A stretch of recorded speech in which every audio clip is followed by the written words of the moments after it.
Like the saying goes, it takes one to know one. The same is true with a writer. Thinking of yourself as a writer will help you teach writing, even if your writing is a journal, funny personal stories, or family history. Have your students study the techniques and crafts of writers. See themselves as writers, studying what other writers do. Compare and contrast their own writing to other authors. Read and listen for a writer's craft. Read autobiographical works of writers. Learn the process of language by having their speech recorded as writing for them to read. What makes your favorite writers speak to you, capture your interest, spark your imagination?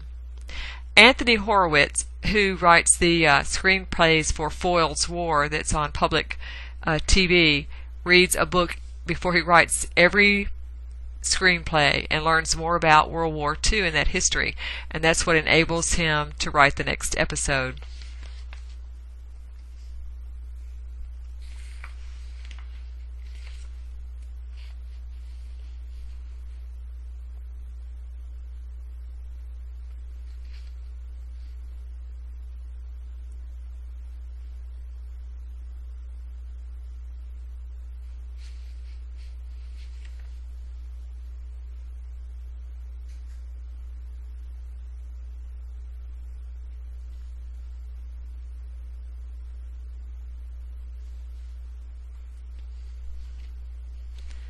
Read the book aloud. Savor and enjoy it. Then, and only then, should you look at the wonderful devices you have found in the book that you love. Picture books can be great examples of effective writing. The authors have to use fewer words to tell the story. There are many picture books that tell stories about figures of speech and grammar rules. If you were a student, would you rather do a worksheet or read a story about homophones, similes, punctuation, and spelling? Students can learn about what makes good writing by giving books they read a literary report card. They could use the outline of literary elements as areas to use to evaluate the book. The grading scale could be G for good, S for satisfactory, and N for needs improvement. There could also be an area for the reader to make comments or suggestions. A book could invite you to write a sequel, continue the ending, update the format with language, idioms, make multi-platform story, adding games, puzzles, websites. You could have the book send an invitation to the class. What if you changed the protagonist? How does that change the story?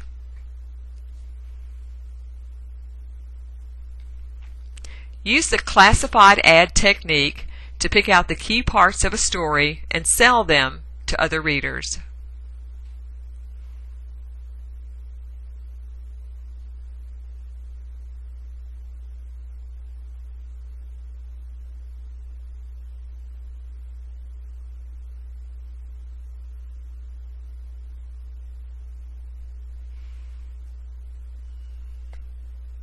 How good a texter are you?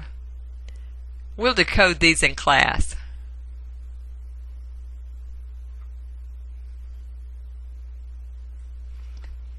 All he wants to do is play lacrosse.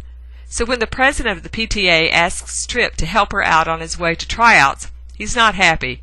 He's even more not happy when a stack of books tumbles onto his head and knocks him out cold. And he is even more not happy when he wakes up and has absolutely no idea where he is. Now all he wants to do is get home. But after encountering a haunted house, aliens, talking animals, and much, much more, he realizes getting home might be just a little bit harder to do than he thought. As a chapter in Tip's Nightmare ends, another chapter begins, and each one is a different genre. Horror, sports fiction, easy reader, animal fiction, etc. 10 in all. Your students can experience the same nightmare. Give them the first line of different books. Below the first line lists several different genres. Each student writes a line that goes with the next genre listed, and also continues the story.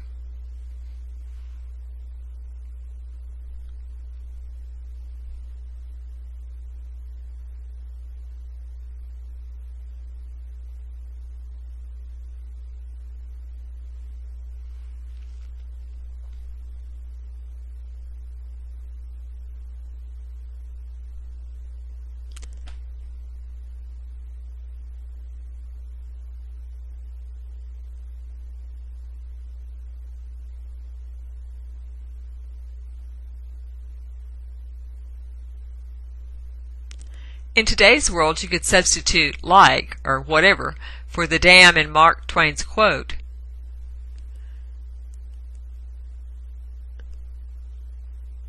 A writer is nothing without a reader. A reader is nothing without a writer. Anthony Luciani.